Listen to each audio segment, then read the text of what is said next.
What's happening, financial coaches? I want to tell you something here. This is my rule. No referral is better than a bad referral. And I bring this up because that might sound pretty obvious, but I have seen this a number of times where people are giving bad referrals. And what bad referrals end up doing here are they kind of pollute relationships. They hurt credibility. They waste people's times. They do a lot of different stuff. So let me give you an example here that, you know, this wasn't me, so I want to be careful about protecting everyone's confidentiality here. But someone was looking for a referral from a service provider, and told someone, and that person, so eager to give a referral, said, "Hey, I've got the perfect person for you. Let me set you up. Let me give you her phone number." And they connected, and the first thing that person said on the phone was, "I think there's been a miscommunication."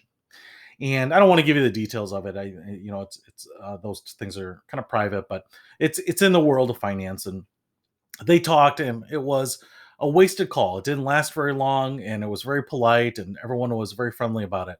But where I saw the breakdown is in the person who wasn't on the call. It was the person in the middle.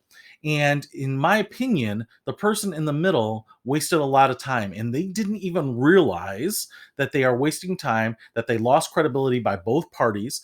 And what I later discovered, and I bring this up because I kind of investigated it a little bit, it wasn't really my issue, but I kind of got wrapped up into it, is that the person in the middle has done this a number of times. And what ended up happening is a person needed some help financially. They had mentioned something to someone, and this person had a service provider. Now, the person's need had nothing to do with the person that was providing the services.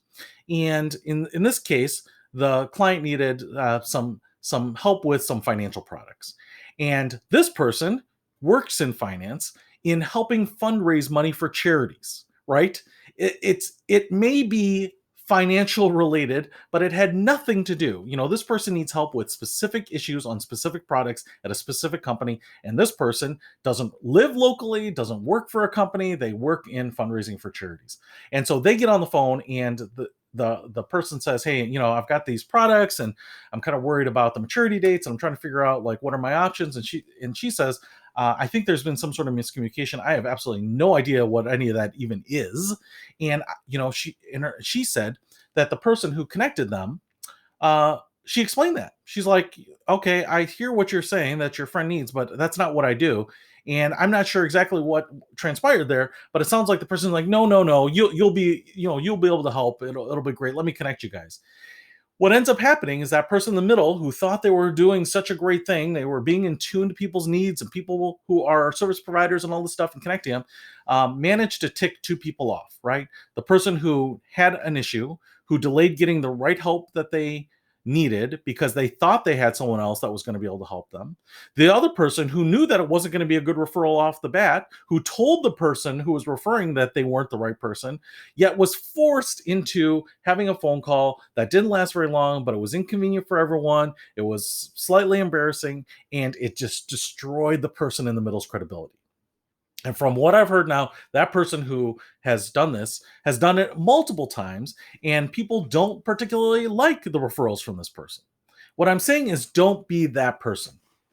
Giving a bad referral, someone who's not relevant to the person, is a reflection on you or me, right?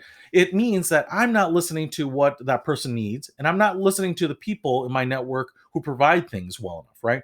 Because I should be able to make those matches, make those connections pretty well. I should have a good understanding of what you do in your business to say, "Hey, that could be relevant to these people." And then when I'm hearing problems or needs, being able to match those up. What I don't necessarily want to do is just hear, "Hey, a keyword here or there," and match it up. I would never take, "Hey, you like animals, and you're looking to adopt a golden retriever, and I know this person at a zoo. Why don't I match you up?" Now, it's possible they might have the right connections, but if you're matching them up just based on that, that is going to be a bad referral. And some people think that just making those connections is somehow valuable to people. Making the right connections. Maybe they're not the perfect connection. Maybe it's a connection that just helps move them forward.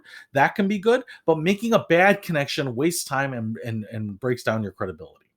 And that's why I'm saying, I know that we are excited about making referrals. I know that we are excited about giving referrals. I try to do it as often as I can. When someone's telling me about someone that they want to meet, or a business or an industry they want to break into, I usually am kind of searching the Rolodex in my mind, and sometimes I'll even do it, digitally, jump on LinkedIn afterwards and be like, do I know someone at that company? And, hey, I do, or I didn't even know that they worked there, but, their connection, and I can search, and I want to make those connections for people because a lot of people have done it for me, and it's been very profitable for the ones that do it right. And my hope is to do it in a way that adds a lot of value to other people too.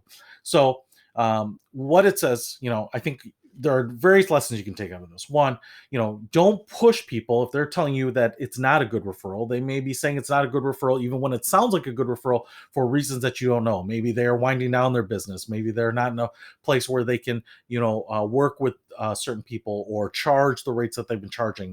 There are all sorts of reasons that if people are declining to be referred to someone or introduced to someone, respect that. Don't necessarily push on that, and understand what people provide, and understand what the people that you're talking to need to make those good referrals, not just close referrals, but good referrals and connections.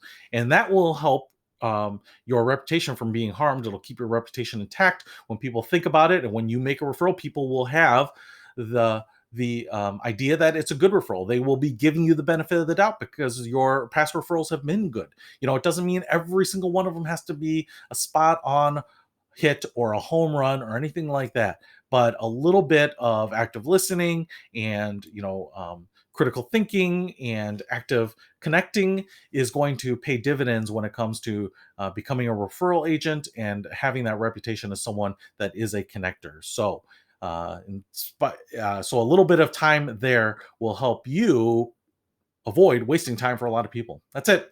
Hopefully that helps you continue to improve your referring, where the idea of not referring is better than making a bad referral. See you later.